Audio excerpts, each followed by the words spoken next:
The Constitution, of course, doesn't define legislative power, but there were certain background understandings and background sources of law that the founders all accepted with respect to the definition of legislative power.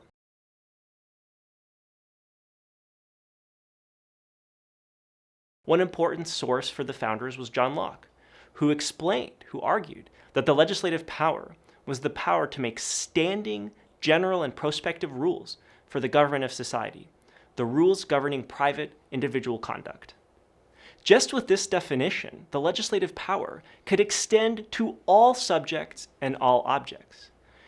But the Constitution in Article 1 does not grant a plenary legislative power to Congress. Article 1, Section 1, says all legislative power herein granted shall be vested in a Congress of the United States of America. Thus, Congress, the national government, only has legislative power, the power to make rules for the government of society, only with respect to a certain limited number of enumerated objects, the objects enumerated in Article 1, Section 8 of the Constitution.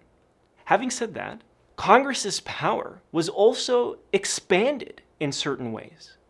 It was expanded when the framers enumerated certain powers and gave it to Congress, even though those powers had historically been executive powers or prerogative powers. For example, Congress has the power to declare war.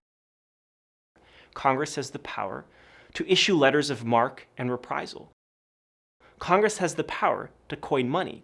Historically, these were prerogative powers that belonged to the British king.